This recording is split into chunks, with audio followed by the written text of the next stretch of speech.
The dust swirled around her boots, a fine, gritty breath against her ankles. Maryam clutched the wooden bird, its crude wings pressing into her palm. She thought of the girl, her final plea, her eyes wide with a terror Maryam had just learned to understand. Her father, General Safavi, stood at the heart of the system she had once served. Now, she was on the run. Maryam Safavi had lived a life meticulously constructed, every stone placed with purpose, every view carefully framed. Her 24 years in Tehran's Vanak district had been defined by the quiet hum of privilege and the unspoken weight of expectation. Her father, General Safavi, was a man whose presence filled every room he entered, not with bluster, but with an almost geological stillness, a quiet authority earned through decades of unwavering loyalty to the Islamic Republic. He was the mountain against which the family's world was built. Maryam loved him deeply, an affection interwoven with respect and a profound sense of security. She had always believed in him, in his mission, in the righteousness of the path he had chosen for Iran.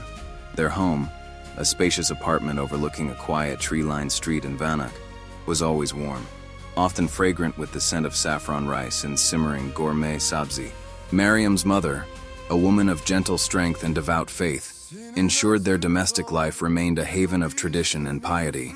There were family gatherings, boisterous affairs filled with cousins and uncles, where the men discussed politics and the future of the nation, and the women, adorned in tasteful chadors, shared recipes and worries over their children's schooling.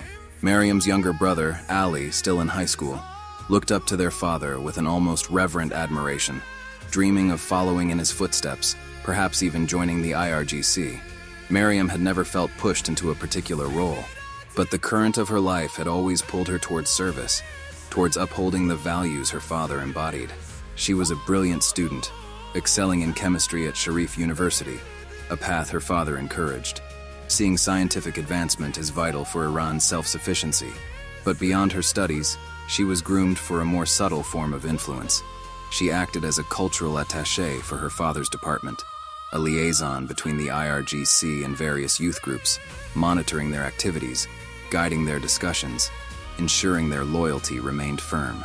This role, seemingly innocuous, gave her access to circles of power and information far beyond her age, shaping her worldview.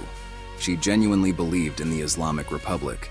She saw it as a divinely guided shield, protecting Iran from the corrupting influence of the West, preserving the purity of Islamic values, and ensuring the stability of a nation besieged by enemies.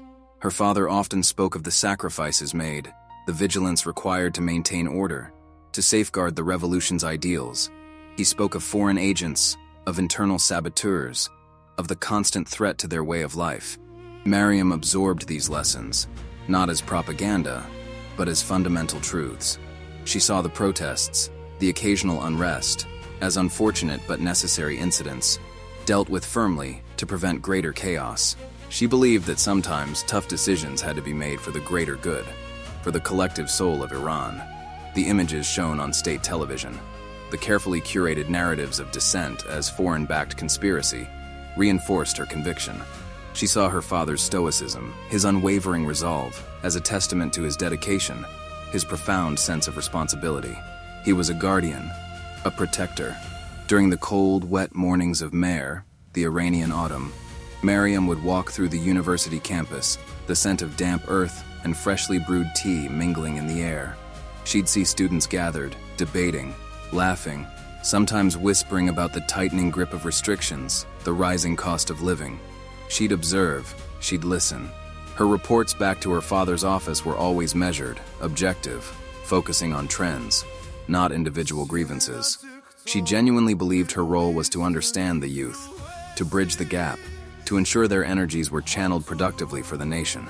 She saw the Basij patrols in the streets, stern-faced men and women enforcing hijab laws, as necessary enforcers of public morality, not as oppressors. She understood their purpose.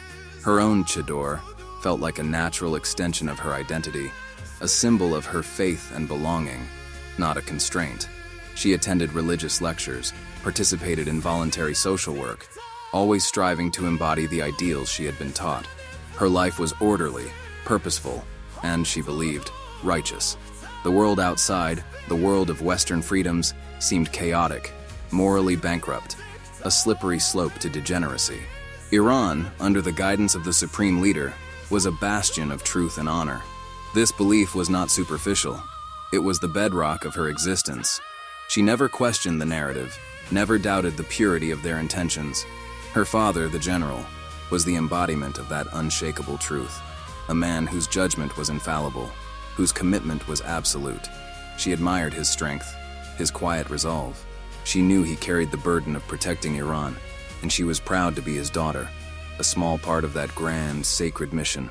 The air in Evin prison, on that drizzly day in Aben, late autumn 1401, was thick with the smell of damp concrete and something else, something metallic and acrid, like fear. Maryam arrived as instructed at precisely 9:01 a.m. Her father, General Safavi, had personally tasked her with observing a re-education session. It was meant to be an insightful experience, he'd explained. A demonstration of how the regime dealt with misguided youth, how it sought to guide them back to the correct path. Maryam wore her most conservative chador, her expression carefully composed, a mix of dutiful seriousness and quiet apprehension. She had only been to Evin a handful of times, always in official capacities, always within its administrative sections. This visit felt different, darker. The guards at the gate, usually deferential to her father's daughter, were curt, their faces grim. Their eyes held a cold, knowing glint she hadn't noticed before. She was led through a series of increasingly sterile, forbidding corridors. The sounds of the prison were muted. Distant shouts, the clang of metal doors, a pervasive, low hum that seemed to vibrate through the very walls. The corridor opened into a small, enclosed courtyard, its gray walls slick with rain. A single bare light bulb hung overhead, casting a harsh, unflattering glare. There were perhaps 15 or 20 young women, their faces pale, their eyes wide and vacant, huddled together in the center of the yard. Their chadors were disheveled, their hair escaping in wisps. Maryam's father stood at the far end, flanked by 2 armed IRGC officers. His face was impassive, a mask of stone. He nodded a silent greeting to Maryam, then turned his attention back to the group. Maryam scanned the faces, a flicker of recognition catching in her throat. Her breath hitched. Standing near the back, clutching her arms, was Zara Haddadi, a former classmate from Sharif, a bright, fiery student from her chemistry lectures. They hadn't been close, but they had shared conversations in the cafeteria, commiserated over difficult exams. Zara had always been outspoken, passionate about social justice, but never violent, never a threat. Maryam remembered Zara's laugh, bright and clear, echoing in the university halls. Now her face was bruised, one eye swollen shut, her lips cracked. She looked like a ghost. General Safavi began to speak, his voice calm, measured, devoid of emotion. He lectured the women on their transgressions, their betrayal of the nation, their succumbing to foreign influence. He spoke of order, of piety, of the price of disobedience. Maryam felt a chill creep up her spine, colder than the damp air. Zara met Maryam's gaze for a fleeting moment. A desperate, silent plea passed between them. Maryam felt a surge of shame, of helplessness. She was General Safavi's daughter. What could she do? She lowered her eyes, a knot forming in her stomach. Then, Zara stepped forward, her voice surprisingly steady, though hoarse. "General," she began, "I only want to go home. My mother is ill. My brother needs me." She spoke of family, not of politics, not of protest chants like Zan, Zendegi, Azadi. She spoke of a life beyond these walls, a life of ordinary burdens and loves. As she spoke, her hand nervously moved to her pocket. She pulled out a small, crudely carved wooden bird. Its wings were chipped, its beak imperfect. She held it out, a silent offering. "My brother carved this for me, Aga, General. He misses me." General Safavi watched her, his expression unchanging. He took a slow, deliberate step forward. The 2 officers beside him stiffened. Maryam felt a sudden, sharp intake of breath. The air crackled. She wanted to scream, to intervene, to say something, anything. But her voice was trapped, lodged somewhere deep in her chest. She couldn't move. She couldn't speak. Then, without a word, without a flicker of emotion in his eyes, General Safavi pulled a pistol from his belt. It was swift, It was silent. There was a dull thud, not a gunshot, but the heavy, sickening sound of the butt of the weapon striking flesh. Zara crumpled. Her body hit the wet concrete with a wet slap. The wooden bird flew from her hand, skittering across the ground, coming to rest near Maryam's feet. Her blood, dark and shockingly vibrant, pooled beneath her head. It was over in an instant. No trial, no mercy, just a brutal, sudden cessation of life. Maryam stood frozen, her eyes fixed on the small, broken bird. A tiny fleck of Zara's blood had splattered onto its crude wooden wing. The metallic smell intensified. The other women screamed.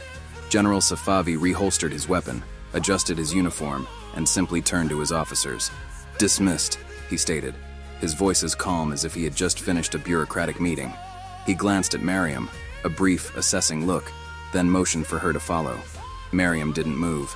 She couldn't. Her legs were leaden. She bent down, her fingers numb, and picked up the wooden bird. The cold wood felt heavy, impossibly heavy, in her hand. The blood on its surface seemed to glow, a terrible, accusing stain. The world tilted. The air left Maryam's lungs. The courtyard, the gray walls, the huddled women, her father's impassive face. It all dissolved into a swirling vortex of sickening disbelief. She had seen it. She had seen it. Her father, the man who taught her right from wrong, the man who spoke of justice and honor, had just extinguished a life with casual brutality. Zara, her classmate, pleading for her mother, holding a simple wooden bird. The image of the girl's body, crumpled like a discarded doll, burned behind Maryam's eyelids. The metallic tang in the air, the faint scent of rain, the overwhelming stench of fear, it all coalesced into a single, unbearable sensory assault. General Safavi's voice, a low rumble, broke through the ringing in her ears. "Maryam, come."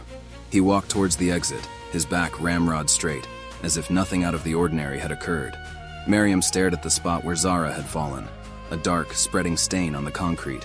The wooden bird, clutched tight in her hand, felt like a burning coal. She couldn't respond. She couldn't move. One of the officers, a burly man with eyes like polished stones, stepped towards her, his hand lightly touching her arm. "Miss Safavi, the general is waiting." His touch jolted her, a cold reminder of where she was, who she was with. She managed to nod, her throat constricted, and followed her father, her steps heavy, unwilling. The ride back to Vanak was a blur of traffic and silent horror. Her father sat beside her in the back of the official vehicle, poring over documents, occasionally making a phone call. He spoke of upcoming meetings, of logistical issues, of the stability of the markets. He spoke of anything but what had just transpired. Maryam sat rigid, her gaze fixed on the passing cityscape, the familiar storefronts, the crowded sidewalks, the cheerful faces of children returning from school. Everything looked the same, yet everything was fundamentally, irredeemably altered. The world she had known, the world of order and justice, had shattered into a million sharp shards. She felt a profound, bone-deep nausea. This was her father. This casual, efficient murderer was the man she revered. The mountain she had built her life upon had crumbled into dust. The righteousness she had always believed in was a hollow lie, a convenient justification for unspeakable acts. Zara's face, her desperate plea, the raw terror in her eyes, replayed endlessly in Maryam's mind. And the bird, the crude, simple bird, stained with blood. It was a physical manifestation of the regime's true nature, its brutal indifference to human life, its crushing of innocence. Maryam tried to breathe, to push the images away, but they clung to her like a shroud. She remembered her father's lectures on national security, on the need for vigilance, on the constant struggle against enemies. She remembered his words about misguided youth, about the importance of re-education, of bringing them back to the path. Now those words tasted like ash. This wasn't re-education. This was summary execution. This was terror. And she, Maryam Safavi, General Safavi's daughter, had been an observer, a complicit witness. The guilt was a suffocating weight. That night, she lay in her bed, staring at the ornate Persian rug on her floor, the intricate patterns swimming before her eyes. The scent of gourmet sabzi from dinner, usually comforting, now seemed cloying, tainted. Every sound from the apartment, her mother's soft humming, Allie's distant laughter from his room, her father's quiet footsteps in the hallway, felt like an invasion, a reminder of the life she could no longer inhabit. She touched the wooden bird, hidden under her pillow. Its rough texture against her fingertips was a constant, searing reminder. This was not about politics anymore. This was about a fundamental violation of humanity. This was about a lie so profound it had poisoned her entire existence. The ideological collapse was not a slow erosion, but a sudden, violent explosion. The carefully constructed edifice of her beliefs had been reduced to rubble in a single, horrific moment. Her father, her hero, was a monster. The regime, her protector, was a killer. And she, Maryam, had been blind. Worse, she had been part of it. The weight of this realization was unbearable. She knew, with chilling certainty, that she could not stay. Not one more day. She had to escape. The urgency was a frantic beat in her chest. The decision was a cold, hard knot of resolve forming in Maryam's stomach. She had to leave. Not just the apartment, not just Tehran, but Iran itself.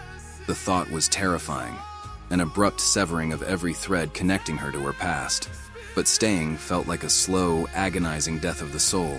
The image of Zara, crumpled and lifeless, played on an endless loop in her mind. Her father's impassive face, the casual brutality of it all. She could not unsee it. She could not forget. And she certainly could not pretend it hadn't happened. Her immediate problem was simple: access. Her father, for all his sternness, was also meticulous, a creature of habit. His home office, usually locked, contained a small safe where he kept important documents, including official travel papers, identity cards, and sometimes blank permits for trusted personnel. Maryam knew the combination. It was their wedding anniversary date, a fact her mother had once mentioned in passing, a rare glimpse into her father's sentimental side. He trusted her implicitly, a trust that now felt like a cruel irony. The next morning, Maryam went about her routine with an almost surgical precision. She attended her university lectures, her mind a million miles away, replaying the horror of the courtyard. She feigned a headache, excusing herself early. Back home, she watched her parents. Her mother, busy preparing for Shabe Yalda, was a flurry of activity in the kitchen. Her father was at his office, as always. This was her window. Late afternoon, as the setting sun cast long shadows across the Vanik district, Maryam crept into her father's study. The air was thick with the scent of old books and his familiar cologne. Her heart hammered against her ribs, a frantic bird trapped in a cage. She knew this room intimately: the heavy mahogany desk, the shelves lined with military histories and religious texts. She moved directly to the hidden safe behind a framed calligraphic rendering of a Quranic verse. Her fingers trembled as she input the numbers: 12/07/1355, the Persian calendar year. The click was impossibly loud in the silence. Inside, nestled amongst stacks of classified documents, were several official-looking envelopes. She pulled out a small stack of blank, high-level IRGC travel permits, usually reserved for intelligence operatives or couriers. These were golden tickets, documents that would get her through any internal checkpoint without question. She also found an old, faded photo of herself as a child, sitting on her father's lap, laughing. She hesitated, her throat tightening, then tucked it away. She also found a small amount of foreign currency, a surprising stash, probably for emergency expenses. This was an opportunity. Her plan, hatched in the sleepless nights following Zara's death, was raw, desperate, and terrifyingly simple. She would use her father's stolen documents to get as far west as possible towards the Iraqi border. Once near Kermanshah, she would abandon the official facade and seek out a smuggler. She had heard whispers at university, hushed conversations among students about desperate relatives seeking passage across the mountains into Iraqi Kurdistan. The route was dangerous, notorious, but it was also relatively unguarded compared to the Turkish or Pakistani borders, which were under heavier surveillance. She packed a small backpack, a change of clothes, modest and nondescript, her university ID, the foreign currency, and, crucially, the wooden bird, wrapped carefully in a handkerchief. She wrote a short note to her parents, a lie, saying she was going to a religious retreat in Qom for a few days, seeking solace and guidance after a difficult period of academic stress. She knew it wouldn't buy her much time, perhaps a day, two at most, before her father would realize the gravity of her disappearance. She had to move fast. The fear was a cold knot in her gut, but the image of Zara's eyes, the faint smear of blood on the bird, fueled a desperate courage. She memorized the details of the stolen permits, rehearsing her story, her cover, her destination. She would be an IRGC liaison on a special assignment, traveling to the western provinces to monitor youth engagement. It was plausible. It was dangerous. It was her only chance. The scent of brewing tea and her mother's distant humming in the kitchen was the last familiar sound Maryam heard as she slipped out of the apartment building just before dawn on a crisp Azar morning. The Vanak district was still asleep, a quiet gray world under a sky smudged with bruised purple. A few streetlights cast a dim, jaundiced glow on the deserted sidewalks.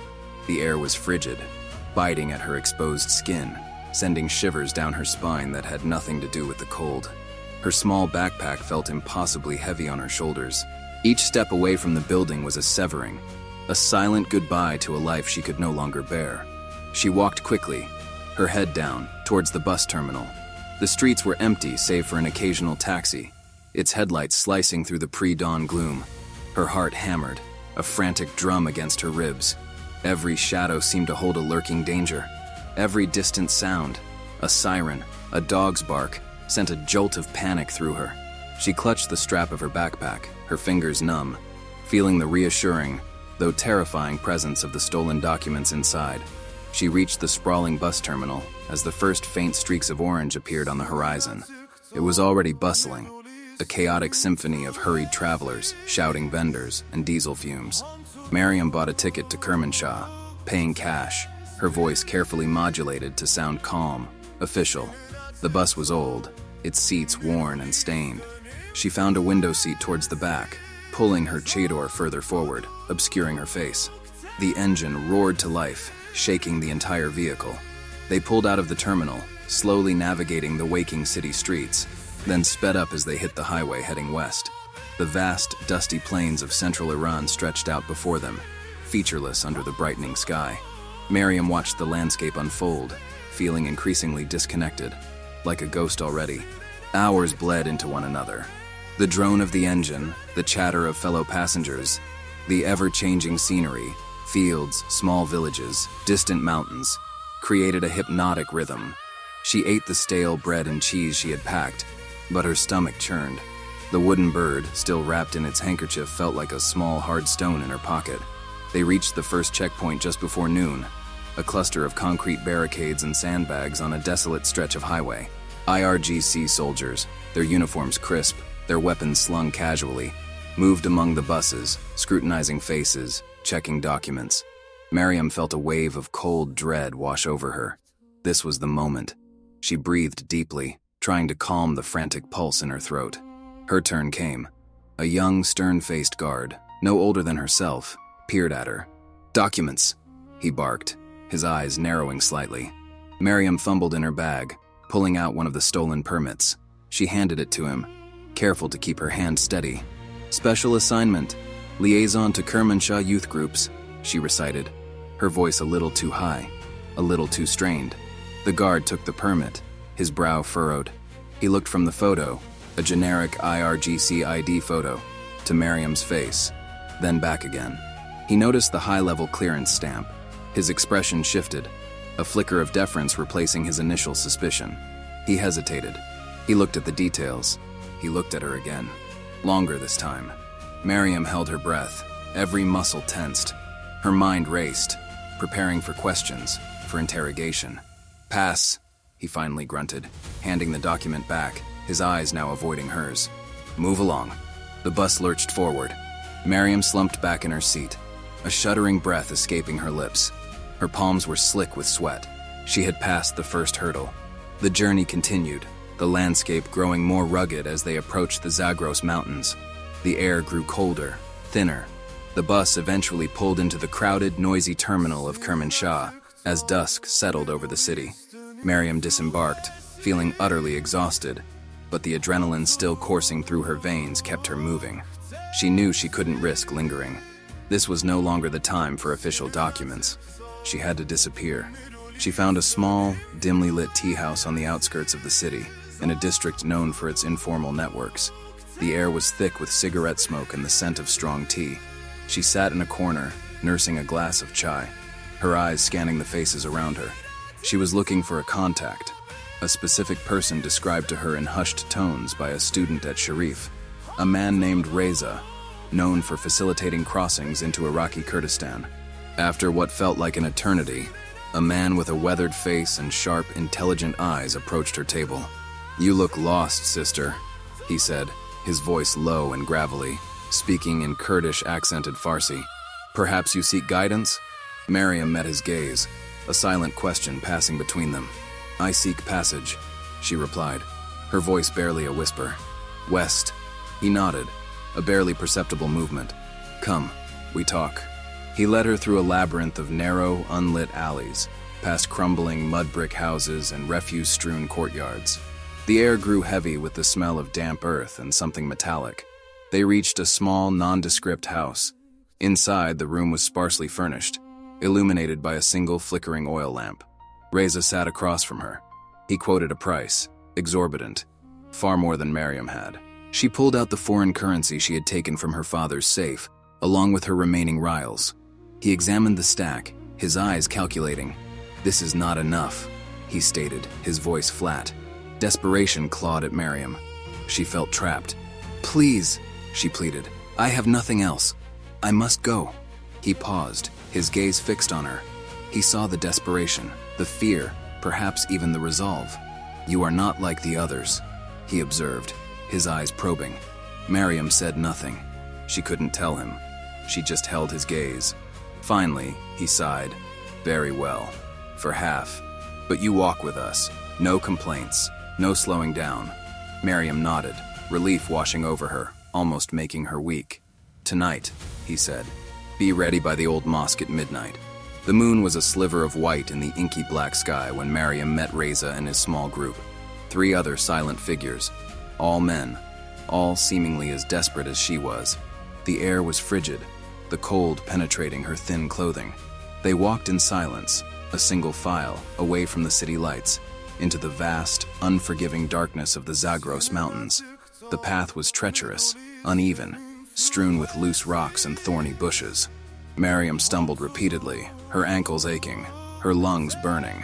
The mountain air was thin, sharp, smelling of pine and damp earth. She could hear nothing but the crunch of their boots, the ragged rhythm of their breathing, and the distant, mournful howl of a desert wind. Hours passed. The climb was relentless. Up steep inclines, down slippery descents. Her muscles screamed in protest. Her throat was raw, parched. She wanted to stop, to rest, to simply lie down and give up. But the image of Zara, the weight of the wooden bird in her pocket, propelled her forward. She couldn't stop. She wouldn't. The fear of being caught, of being dragged back, was a constant, icy tendril wrapped around her heart. She imagined her father's rage, his cold disappointment, the unforgiving gaze. That thought, more than anything, kept her moving. Suddenly, Reza halted. He raised a hand, a silent signal. The group froze. Maryam could hear nothing. Then, a faint sound, carried on the wind, the distant rumble of an engine, and voices, men's voices, speaking Farsi, IRGC. Her blood ran cold. She pressed herself against a rocky outcrop, trying to melt into the shadows, her breath catching in her throat. Her heart pounded, a deafening drum. The rumble grew louder. The voices became clearer. "Any movement?" one voice asked. "Nothing yet," another replied. "Too quiet." They were close, too close. Maryam could feel the vibrations through the ground. She imagined their boots, heavy and deliberate, on the path she had just traversed. She imagined the cold glint of their weapons, the stern faces under night vision goggles. She could hear their casual banter, their shared jokes. The sheer normalcy of their conversation, juxtaposed with the terror of her situation, was a sickening irony. She prayed, a desperate silent plea. "Please, don't let them find me." The sounds passed. Slowly, agonizingly slowly, the engine faded into the distance. The voices died out. Reza waited for what felt like an eternity, listening intently. Then, he motioned them forward, a quiet urgency in his movement. They moved faster now, almost running, scrambling over rocks, pushing through thorny thickets. Maryam's lungs burned. Her legs were numb.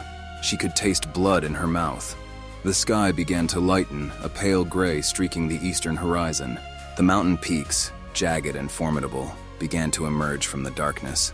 "The border," Reza whispered, pointing to a distant, almost imperceptible line of stones, barely visible in the pre-dawn light. "We run now." They broke into a desperate sprint, their ragged breaths tearing through the quiet. Maryam pushed herself, every fiber of her being screaming in agony. Her vision blurred. Her legs were like lead. She stumbled, falling to her knees, scraping her hands on the sharp rocks. She pushed herself back up, gritting her teeth, and ran. Run. Just run. The border. Freedom. It was within reach. She could almost taste it. She could almost feel the cool, clean air of another country on her face. Her chest burned. Her lungs were on fire. She ran until her legs collapsed beneath her, falling hard onto a patch of scrubland. She lay there, gasping, eyes squeezed shut, utterly spent. Reza knelt beside her. "You are safe, Doktaram," he said, his voice gentle for the first time. "You are across." Maryam slowly opened her eyes. The sun was just beginning to peek over the jagged peaks, painting the sky in glorious hues of orange and pink. She saw the simple line of stones. Behind it, a different land. Iraq. Iraqi Kurdistan. She had made it. She was free. A wave of profound exhaustion, mingled with an almost unbearable surge of relief, washed over her. She pushed herself to a sitting position, her body aching, every muscle screaming. She looked back, at the mountains she had just traversed, at the land she had just escaped. Tears, hot and silent, streamed down her dirt-streaked face. The immediate aftermath of crossing the border was a strange blend of disorientation and overwhelming relief. Maryam lay on the hard ground, gasping for breath, the pain in her limbs a dull roar. The first rays of sun touched her face, warm and unfamiliar. She had never felt a sunrise so intensely. It was a tangible symbol of a new beginning, a stark contrast to the oppressive darkness she had just fled. Reza and the other men watched her, their faces etched with the fatigue of the journey, but also a quiet understanding. One of the men offered her a dented metal flask. The water was lukewarm, tasting faintly of metal, but it was the most refreshing thing she had ever consumed. She drank deeply, tears still mingling with the water on her face. After a few minutes, Reza helped her to her feet. Her legs protested, stiff and sore, but she forced herself to move. They walked for another hour, slowly, carefully, along a barely visible trail, until they reached a small, remote Kurdish village nestled in a valley. The houses were simple, built of stone and mud, with smoke curling from their chimneys. The air here was different, carrying the faint scent of wood smoke and sheep. It felt profoundly, undeniably free. This was not the Tehran she knew, not the polished, controlled facade of her former life. This was raw, untamed, and wonderfully real. They were met by a small group of villagers, their faces kind, curious. Reza spoke to them in rapid Kurdish, explaining their arrival. Maryam stood silently, observing, trying to absorb the new reality. One of the women, her face deeply lined but with warm, intelligent eyes, approached Maryam. She offered her a piece of flatbread and a glass of hot, sweet tea. Maryam took it, her hands trembling slightly, and managed a small, grateful nod. The food was simple, but it tasted like sustenance, like life itself. She ate slowly, savoring each bite, feeling the warmth spread through her chilled body. The Kurdish villagers were welcoming, offering them a place to rest in a small communal room. Maryam curled up on a thin mat, surrounded by the quiet murmurs of the villagers, the sounds of children playing outside. She finally allowed herself to close her eyes, falling into a deep, dreamless sleep, the first truly peaceful sleep she had experienced in days. When she woke, the sun was high in the sky. Her body still ached, but the suffocating dread was gone, replaced by a profound, if fragile, sense of peace. Later that day, Reza arranged for her to be taken to a larger town where there were facilities for refugees. The journey was in the back of an old, battered pickup truck, rattling along dirt roads. The landscape continued to unfold, vast and open, under an impossibly wide sky. She saw children waving, women tending flocks of sheep, men working in fields. It was a world utterly devoid of the constant oppressive scrutiny she had grown up with. There were no Basij patrols, no morality police, no shadowed figures watching. The sheer normalcy of it all was almost overwhelming. Upon arrival at the refugee center, Maryam was met by a kind-faced woman who spoke accented Farsi. She was asked for her story, her details. Maryam recounted a heavily edited version, omitting her father's rank, her direct involvement with the regime, painting herself as a student caught in the crackdown. She showed the woman her university ID. The woman listened patiently, her eyes filled with sympathy. Maryam felt a pang of guilt for the deception, but also a fierce instinct for self-preservation. She knew her story, the true story, carried enormous danger. She was given basic supplies, a cot, and directions to the communal kitchen. The feeling of utter anonymity, of being just another face among many seeking refuge, was both liberating and terrifying. She was no longer General Safavi's daughter. She was simply Maryam, free, but also utterly alone. The weight of that freedom, the vastness of the unknown future, settled over her. She was here, but where was here, and what came next? The days blurred into weeks, then months, at the refugee camp in Iraqi Kurdistan. Maryam learned the rhythms of displacement, the long waits for paperwork, the communal meals, the shared stories of loss and escape. She volunteered, helping to translate for new arrivals, her university-trained mind finding purpose in the chaos. The physical aches from her journey gradually faded, replaced by a deeper, more persistent ache, the lingering trauma of what she had witnessed. Zara's face still haunted her dreams. Her father's cold, impassive stare still made her wake in a sweat. The wooden bird, still clutched safe, was both a comfort and a constant agonizing reminder. She began to learn Kurdish, picking up phrases from the women around her, finding solace in the new sounds, the new way of expressing herself. She kept her past a closely guarded secret, her silence a shield. But the truth, the burning, undeniable truth of what she had seen, began to chafe against her soul. She started writing, initially in a small, cheap notebook, spilling out her memories, her guilt, her horror. The words flowed, raw and unfiltered, a torrent of confession and accusation. She wrote about her father, about the regime, about the systematic brutality hidden beneath the veneer of order and piety. She wrote about Zara, her desperate plea, her small, broken bird. Maryam knew, with a certainty that chilled her, that she could not stay silent. Not anymore. The price of her own freedom could not be the silence of Zara's death. The weight of her complicity, the knowledge of the regime's true face, demanded that she speak out. She began to cautiously reach out to humanitarian workers, testing the waters, looking for someone she could trust.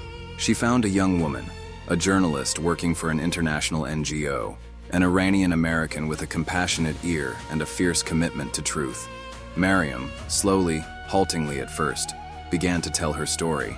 It was excruciating, tearing open old wounds, forcing her to confront the shame and terror she had buried deep. But with each word, a burden lifted. The journalist listened, her expression growing increasingly grave. News of her father, General Safavi, occasionally filtered through the camp grapevine, snippets from foreign news broadcasts or smuggled reports. He was still a prominent figure, his authority seemingly undiminished, his pronouncements still carrying weight. Maryam felt a strange mix of emotions, a cold fear, a residual loyalty, and a burning desire for justice. She knew her defection, should it become public, would be a catastrophic blow to him, a betrayal of the highest order. It would shatter his reputation, disgrace his family. The thought brought her no joy, only a profound sadness for the man he had been, or at least, the man she had believed him to be. She thought of her mother, of Ali. What would they think? How would they cope? The thought was a sharp pang in her chest, a wound that would never truly heal. Maryam's story began to take shape, meticulously documented, corroborated where possible with other refugee testimonies. Her unique perspective, the direct access she had to the inner workings of the regime, was invaluable. She spoke of the pervasive fear, the casual cruelty, the deep hypocrisy. She spoke of the ordinary people, her former classmates, caught in the regime's brutal grip. She spoke for Zara. She knew the path ahead would be long, fraught with danger. Her life would never be truly safe. Her father's reach was long, his resources vast, but the taste of freedom, the burning need for truth, was stronger than any fear. She was no longer just Maryam. She was a witness, a voice, a testament to the horrors she had seen inside. She had escaped the regime, but now she carried the regime's secrets out into the light. Would you have done the same? Tell me in the comments.